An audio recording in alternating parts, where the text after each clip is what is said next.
देह शिवा बर मोहे ihai, शुभ कर्मन ते कबहु न टरूं। न डराऊं अरिसों जब जाए लड़ों, निश्चय कर अपनी जीत करो।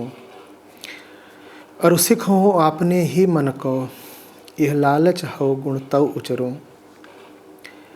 जब आव की औध निदान बने, अति ही रन में तब जूझ मरो। The translation says, O Akaal, give me this boon. May I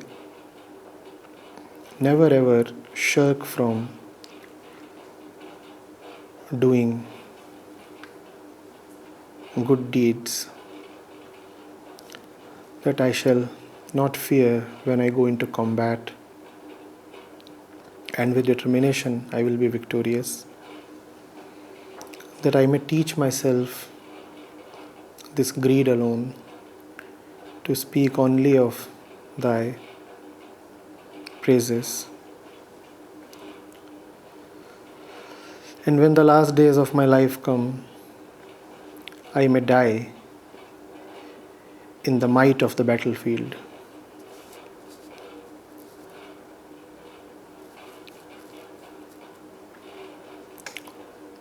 With reference to the above verse, I request you to elaborate on its significance in today's world, as I have always encountered this verse being used as a battle anthem.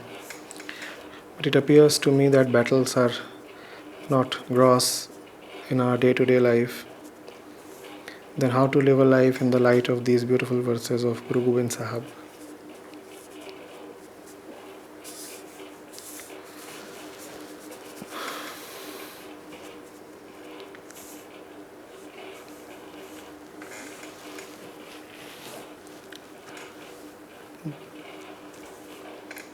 शुभ कर्म अरिसों जब जाए लड़ों, सिख हों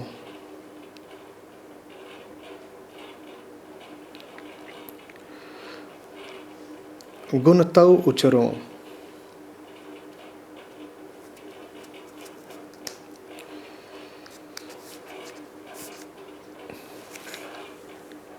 अति ही run में तब जूझ मरो। All these refer to the same one, the same thing. And when you see that obviously the Guru is talking of just one because he is devoted to just one, then you realize what he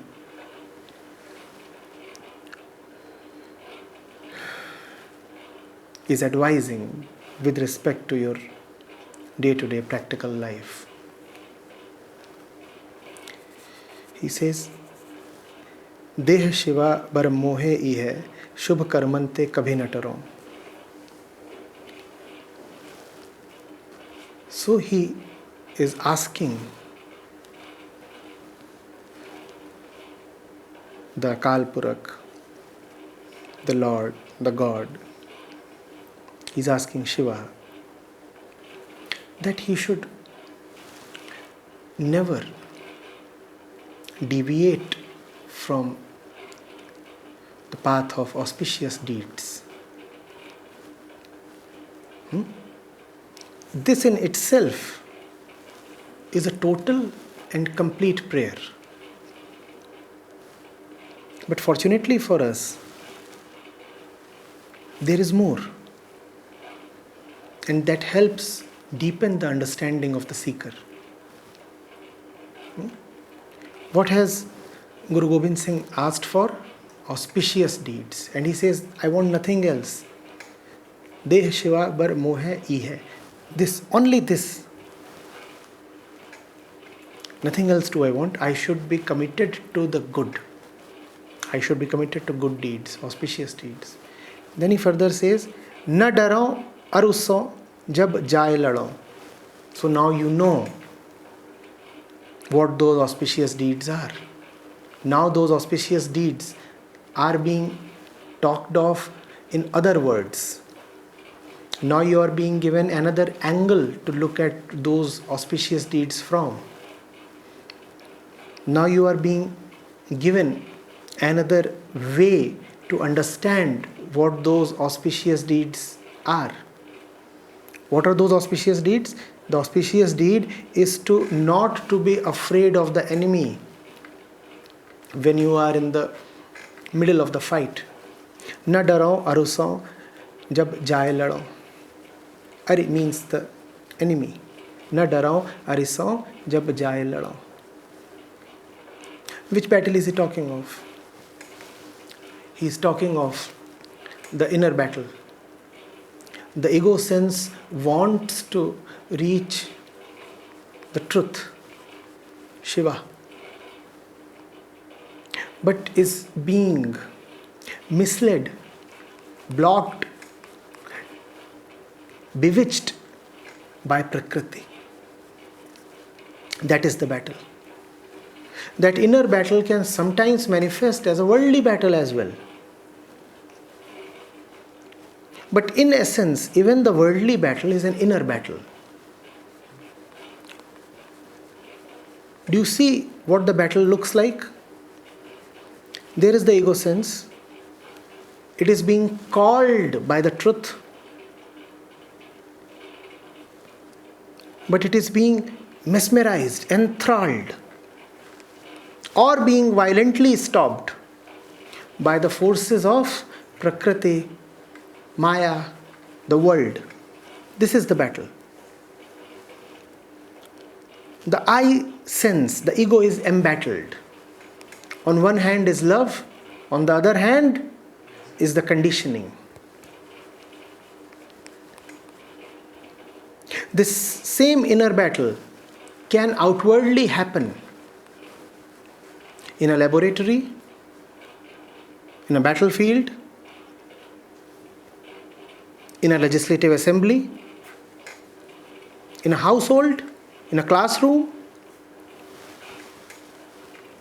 in the streets, in a hospital, in a temple, anywhere.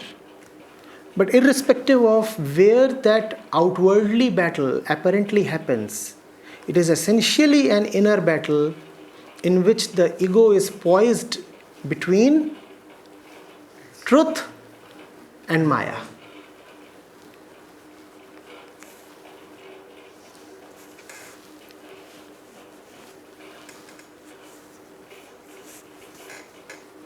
You getting it?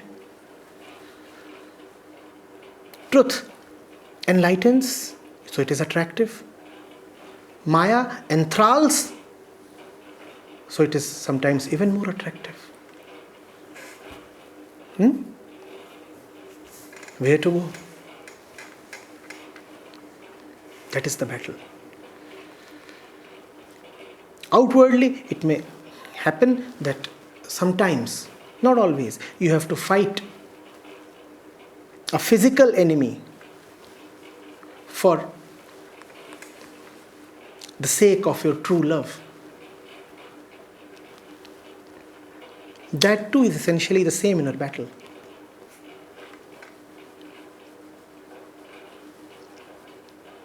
The one who is steadfastly fighting the inner battle is as much of a warrior as the one who is shedding blood in an external battlefield. Both must be equally praised for their courage and valor.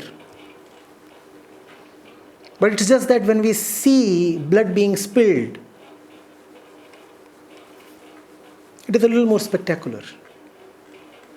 We feel a little more reverence. But the outer warrior and the inner warrior are in the same dimension.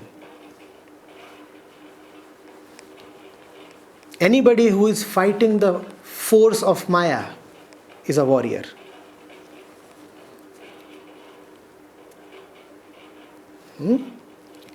So, Guru Gobind Sahib says, "Na daro ariso jab jaye lado."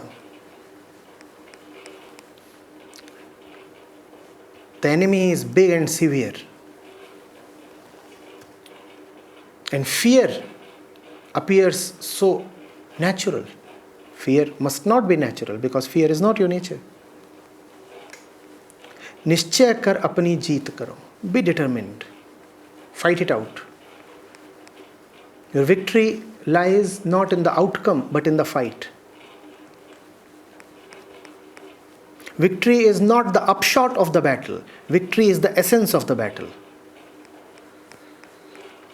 There is a great difference, you must understand. Prakriti programs you to look only at the upshots, the results. Are you getting it? You tried hard. You did not get the fruit. As an ape, you are trying hard and you did not get the fruit. You will sleep on an empty stomach. Right? And your condition would be no better than another ape who is sleeping on an empty stomach because he did not try at all. Prakriti knows only results. Prakriti respects only results. Are you getting it? There is a fire. Both the saint and the sinner would die. Because Prakriti is material and material does not care for enlightenment. The result would be the same. The material result would be the same in case of a fire. Are you getting it? In a spiritual battle, it is not the result that counts. It is the battle that counts. The battle is the victory.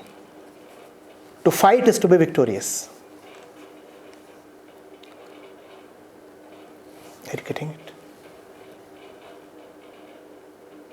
But if you look for an ultimate victory, as sometimes those people who look for some ultimate event called enlightenment, then you are just playing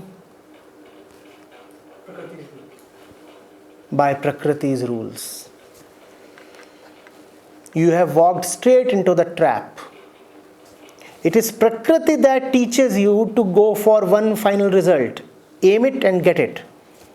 And if you are targeting enlightenment, then you are actually targeting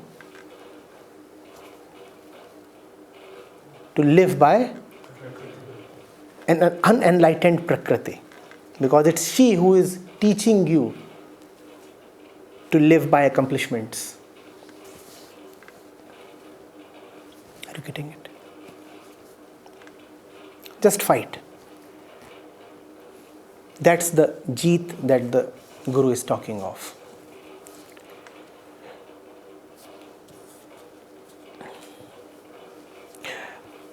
अरु सिख हो आपने ही मन को इह लालच हौ गुण तव उचरो. And I know that my mind is desirous of something. Feeling incomplete, it seeks something. I will be a good student and teach my mind that only one greed is acceptable. The greed towards truth. I will keep forever reciting the name of God. I'll be attached to His name, and that is the only worthwhile attachment.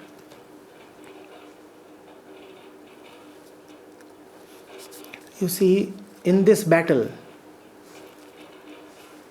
I am facing something impossible.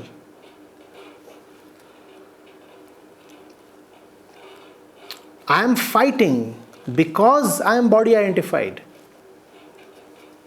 Had I not been body identified, there would have been no need for any kind of spiritual practice or seeking. And because I am body identified, so I feel incompleteness, I feel attraction, I feel attachment, I feel greed, aversion, all these things. So what do? Here is a great method. Target all your impulses towards God. If you have greed, be greedy towards God. If you have anger, be angry on not getting God. If you are attached, be attached to the truth. Target whatever you have towards him. Use whatever you have towards him.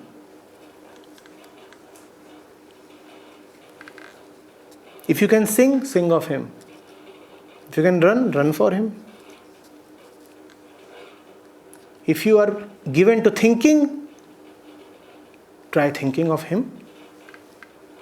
If you are so emotional, turn your emotions towards him.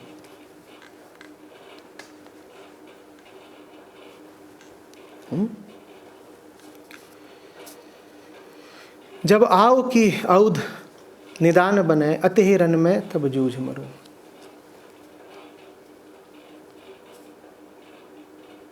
And when the time has come, then I should gladly disappear. In both ways.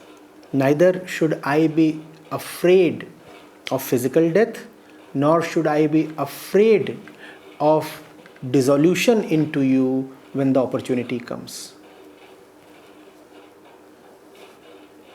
Just as it is important that the warrior in the physical battlefield is not afraid of physical death, it is equally important that the warrior in the spiritual battlefield is not afraid of dissolution when it comes.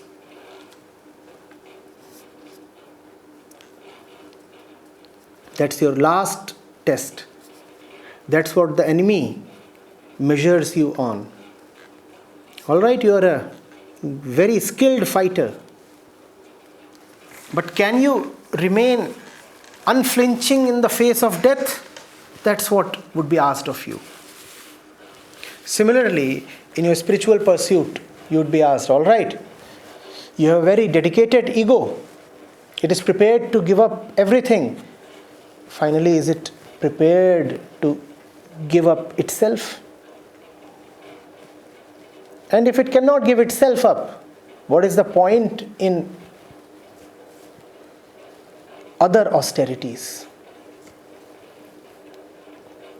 You are giving so much to the Lord. You say you are submitted. But you are constantly failing the last test. And the last test is to give yourself up. Just as the last test for the physical warrior is to lay down his life.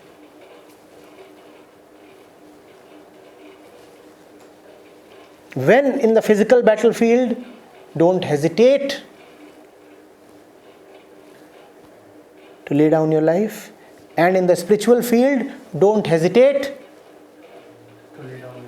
to lay down your ego. And both are one. Both are one. The physical warrior cannot lay down his life willingly if his ego is not fully dedicated to a noble cause. And the spiritual warrior cannot let his ego dissolve if he is very mindful of the body. The spiritual warrior must be prepared to give up the body. The physical warrior must be egoless to give up the body. Both are one.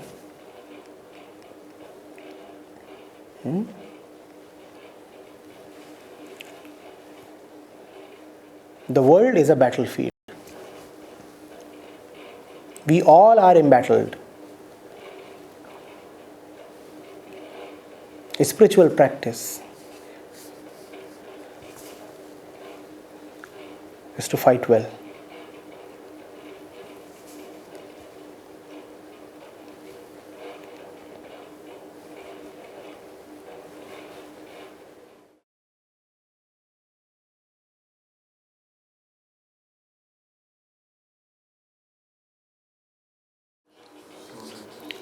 There is the mind, and there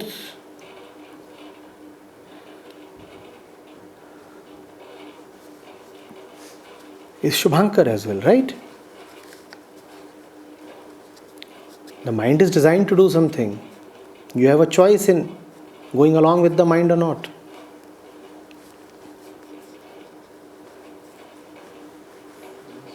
There is the mind, and then there is you. Do you find it necessary to comply, you do. But it's not necessary. And therein lies hope.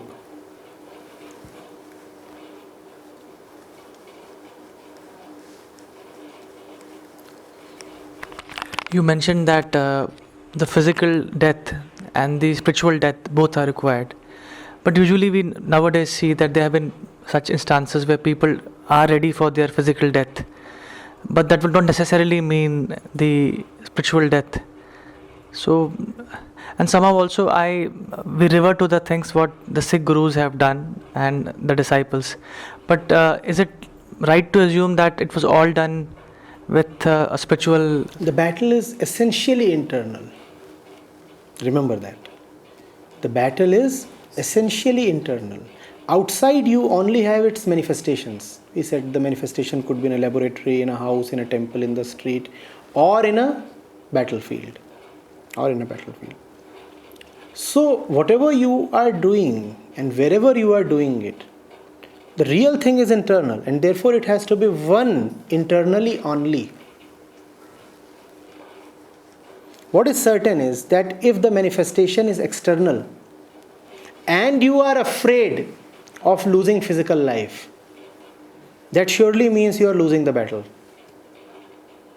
However, it does not mean that in the external battle, if you are prepared to lay down your life, you are necessarily winning the inner battle. Please understand this. A reluctance to lay down life is a sure shot indicator of the presence of an ignorant ego. But an eagerness to lay down life is not a sure shot indicator of a surrendered ego. So don't get confused. It has to be understood like this. A real spiritual warrior would be prepared to lay down his life. However, that does not mean that everybody who is prepared to lay down his life is a spiritual warrior. Is that clear?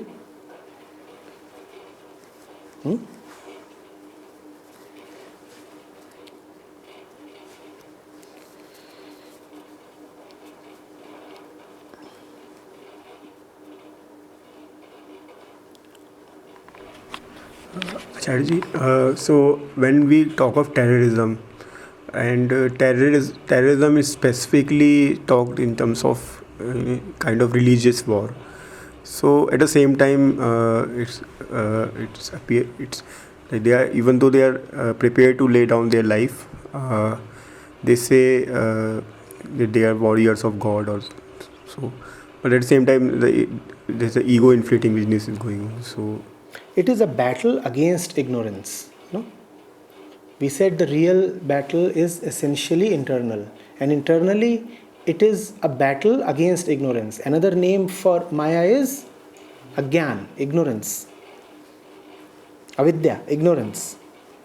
On one hand is clarity, the truth is BodhSthal. On one hand is clarity, on the other hand is Agyan, Avidya. Right?